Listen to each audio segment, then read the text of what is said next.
तो सभी को जोहार। तो जैसा कि हम लोग झारखंड की जनजातियों को देख रहे थे, तो वही सीरीज़ को हम लोग फिर से कंटिन्यू करेंगे और आज हम लोग पढ़ेंगे बंजारा जनजाति के विषय में। तो देखिए, सबसे पहले अगर हम बात करें बंजारा जनजाति को, तो झारखंड में इसकी जनसंख्या कुछ ज़्यादा तो नहीं है, लगभग 400 से 500 के करीब है।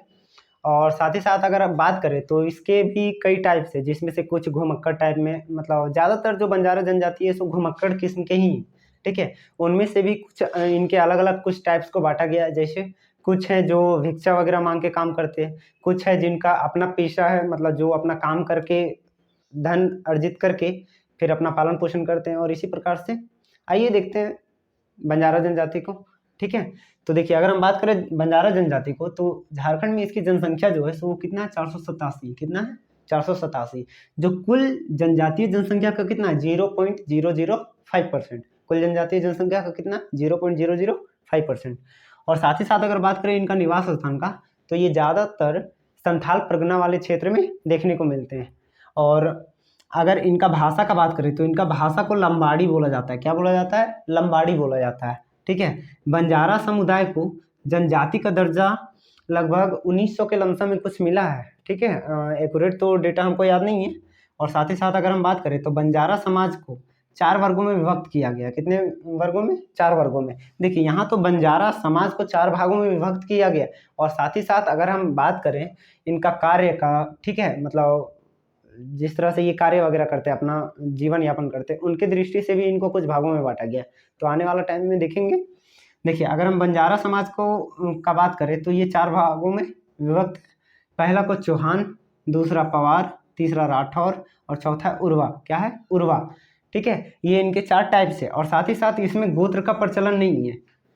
बंजारा जनजाति में गोत्र का प्रचलन नहीं है। अब गोत्र का मतलब क्या होता है? देखिए, गोत्र का मतलब हम सिंपल यही समझ सकते हैं कि जो भी हमारे पूर्वज के टाइम से, मतलब हमारे पेरेंट्स, उनके पेरेंट्स, इस तरह से समझ सकते हैं कि जो भी इनके पूर्वज के समय से जो चलते आ रहा है उसी को गोत्र बोलते हैं, ठीक है। और इसमें जो है सो गोत्र का प्रचलन नहीं है, गोत्र का प्रचलन नहीं है।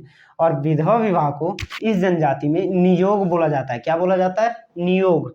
और वधु मूल्य को इस जनजाति में हर्जी बोला जाता है। क्या? हर्जी। देखिए, ये सारे पॉइंट्स आपको ध्यान में रखना होगा। क्यों? क्योंकि अभी के टाइम में ज़्यादातर जैसे का जितना भी फॉर्म आता है, जैसे सीजीएल वगैरह हो गया और उसके लो लेवल का जो सारे एग्जाम है, उन सब में कहीं से भी क्वेश्चन पूछ दिया जा सकता है, ठीक है। वधु मूल्य को इस जनजाति में क्या बोला जाता है? हरजी। और अगर इनका प्रमुख पर्व त्योहार का बात करें तो वह दीपावली है, दशहरा है, होली है, रामनवमी है, नाग पंचमी है, जन्माष्टमी है। ये सारे क्या है? इनके प्रमुख पर्व त्योहार है, ठीक है।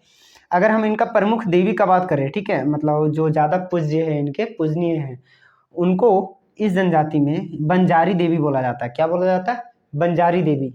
और साथ ही साथ पृथ्वीराज चौहान एक नाम है, इस नाम को स्टार मार्क करके रख लेंगे आप लोग, ठीक है। क्या कि हो सकता है कोई ना कोई एग्जाम में पक्का पूछेगा कि पृथ्वीराज चौहान का किस जनजाति से संबंध है। ये क्वेश्चन पूछ सकता है कि पृथ्वीराज चौहान का किस जनजाति से संबंध है। देखिए, सबसे पहले यहाँ पर इनका नाम में चौहान आ रहा है, ठीक है। और इनका हम टाइप्स में भी देखिए, एक टाइप्स क्या था? चौहान था, दूसरा पवार, राठौर, उर्वा। तो यही चौहान से एक नाम आया पृथ्वीराज चौहान, ठीक है। और इस पृथ्वीराज चौहान जो है, ये पृथ्वीराज चौहान का संबंध बंजारा जनजाति में जो मतलब गीत है ना, उनसे है। वही लिखा हुआ है कि पृथ्वीराज चौहान का उल्लेख बंजारा के गीतों में मिलता है। कहाँ मिलता है? बंजारा जनजाति के गीतों में। और साथ ही साथ अगर हम इनका अभी थोड़ा देर पहले बात की कि इनको 4 वर्गों में विभक्त किया, और साथ ही साथ इनका पेशा की दृष्टि से, मतलब कार्य के आधार पर भी इनको कुछ वर्गों में विभाजित किया गया है, ठीक है। तो कौन कौन सा वर्ग में? तो पहला है आपराधिक वर्ग, दूसरा भिक्षुक वर्ग और तीसरा है पेशेवर वर्ग। देखिए, आपराधिक वर्ग में जो भी टाइप्स है उनको कंजर बोला जाता है। क्या बोला जाता है? कंजर। और भिक्षुक वर्ग में मीन्स जो भिक्षा वगैरह मांगते हैं। देखते होंगे कि आप लोगों का भी गांव शहर वगैरह में बहुत सारे लोग हैं जो कि आप लोगों को घर घर जाके, ठीक है, घर के दरवाजे पे जाके क्या करते हैं? भिक्षा मांगने का कार्य करते हैं। मतलब भिक्षा मांग कर फिर वो अपना जीवन यापन करते हैं। तो कौन है? भिक्षुक वर्ग में। और उनको क्या बोला जाता है? गुलगुलिया बोला जाता है। क्या? गुलगुलिया। ये गुलगुलिया वर्ड से उम्मीद करते हैं कि आप लोग वाकिफ होंगे। और साथ ही साथ अगर हम पेशेवर वर्ग का बात करें, पेशेवर मतलब जो कार्य करते हैं, मतलब खुद का कड़ी मेहनत करके पैसा कमाते हैं और फिर उससे अपना जीवन यापन करते हैं। तो उनमें आते हैं मदारी। मदारी कौन होते हैं? जो मतलब देखते होंगे डमरू वगैरह बजाकर बंदर वगैरह का नाच गांव गांव में जाके या फिर शहरों वगैरह में जाके दिखाते हैं। सपेरा। सपेरा में जो सांप वगैरह को लेके गांव के गलियों वगैरह में जाके क्या करते हैं, सांप वगैरह को दिखाते हैं।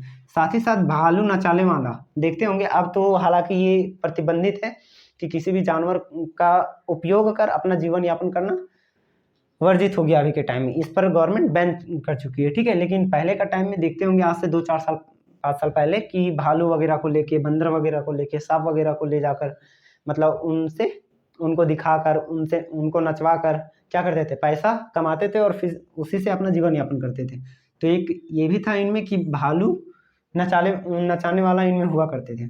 साथ ही साथ जड़ी बूटी बेचने वाले, अभी का टाइम में भी आप लोग देखिएगा कि मतलब गांव-गांव जाकर, बाजार वगैरह में जाकर, मार्केट वगैरह में जाकर क्या करते हैं, अपना जड़ी बूटी को बेचते हैं और फिर उसी से अपना जीवन यापन करते हैं। तो ये रहा हमारा बंजारा जनजाति के विषय में कुछ, और इसी के साथ हम अपना वीडियो को यहीं समाप्त करते हैं। जय हिंद।